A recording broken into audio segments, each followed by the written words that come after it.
claim that made me say, okay, all the more. Is this shit really that good? Let's go. So here I am. I bought my little TRs and objectives and my Purif. And I said to the supervisor, because now by the time I finished that, it was 11 o'clock at night. And I'm like, okay, well, when do we start? You know, she said, when can you come in to start the course, to finish up? I said, you know, let's start tomorrow. I said, I could be here 7 in the morning. I said, well, we don't start till 9. I said, you know, I'm come here to do something. I've been here all day. You guys say you got a product, you want to, you know. So she came in at 8 o'clock for me. So I came in and I just started. And I read all my shit in there. And sounded good. And the first exercise is a thing called OT-TR0, which is basically where you sit 3 feet apart from somebody. You cannot have any thinking mechanism, and you close your eyes and you're totally relaxed, but there's another person 3 feet in front of you doing the exact same thing. And the exercise is to be in communication with that person and your environment, but fully, the key word is confronting, which is, he defines as facing without flinching. So without thinking anything, like if I'm doing it with you, I'm thinking, okay, Mark, he's got that beard and he's probably hiding by. Then I'm flunking, because I'm thinking, instead of just being there, without any thinking.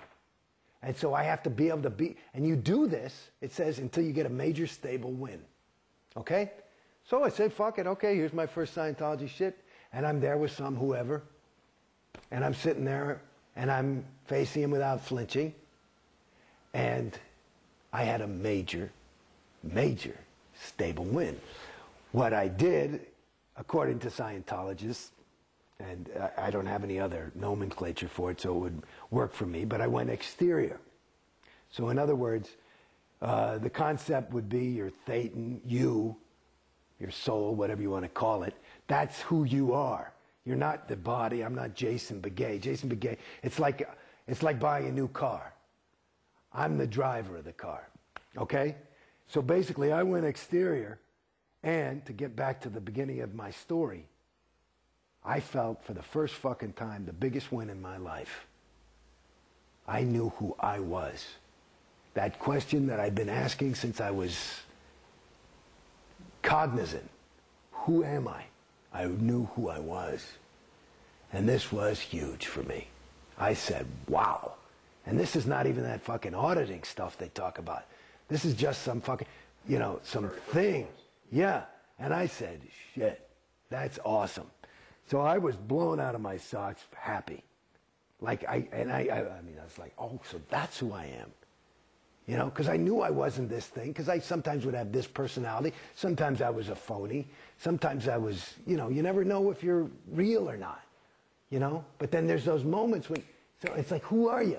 You know, and I could see, I could create effects on people and stuff. This is all this growing up. I mean, it was really interesting. Why would this person like me? You know, I knew why I liked them, but why did they like me? Well, you said back in class that you didn't trust yourself. Why didn't you trust yourself? I didn't know who I was. So I go down and I say, okay, I want to buy this clear thing. I'm going to do that, because that's enough for me. I just go right there. No reg ever had to reg me. As a matter of fact, I used to reg the regs.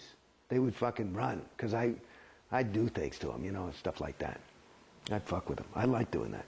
But at any rate, so I go to the reg, I say, I want to do this thing, and I figure it's going to be like, you know, between 5 and 10 grand. You know, because the Purif thing was like 1,100. Friggin' clear thing, it's going to be more. But I figured, what the fuck, I had a couple of bucks saved, and I said, what? Well, I buy the fucking, they tell me the price of the thing, and that's another thing. You know, the way they just can't say, you know, oh yeah, the clear, it's 1150. You know, it's like they just have to. They're not used to somebody just coming in and saying, let me get that thing. So that was hours and hours and hours. And of course, Bodhi, you know, is like, he's in there with me, and he's my FSM, and at that point, you know, he's going to get 10%, and he's excited because, you know, he was broke at the time. And at any rate, it was like 50 grand. So within 3 weeks, within 3 days, and I probably had 60 grand in my name at that point. I plopped down 50. I said, let's go. That's a huge commitment. Well, and so everybody fell in love with me, and David Miscavige called me, and all that. Everybody, they started, you know, he wrote me a letter and all this shit. And, you know, everybody's got all this excitement about me. And then the other thing was that part of the reason it cost $50,000 also was because they said, you know, training. I said, what's fucking training?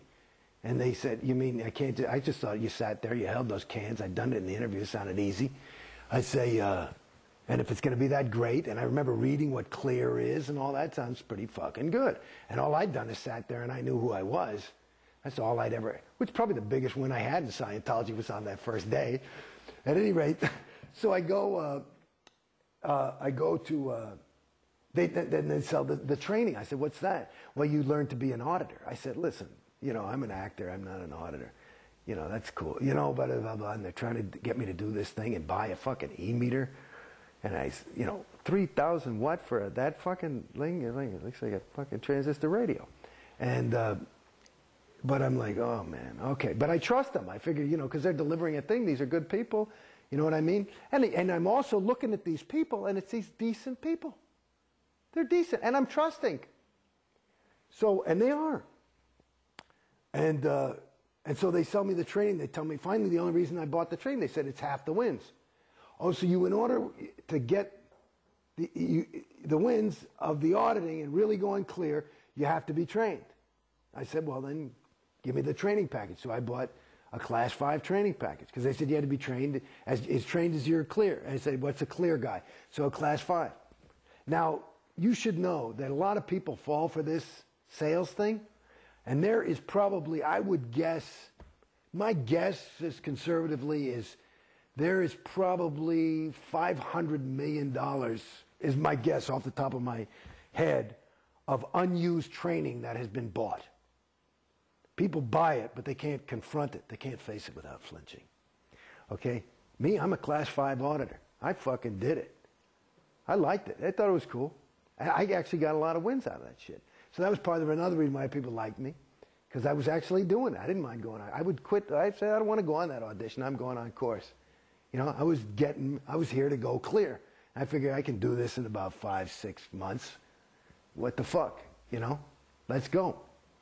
And I basically did that. You know, I'd stop to do a little bit of stuff to pay the rent. But basically, I was in the org from 8 in the morning. I had my own auditor. And she just audited me all day. I got all the other PCs off her fucking line. And I just went clear. Well, I actually went through my grades. It turned out I was a past life clear. That's why I was so able. And well, explain what that concept is of past life clear. Well, what is that? Oh, dear God. Past life clear. Well, in other words, you know, I was born in 1960.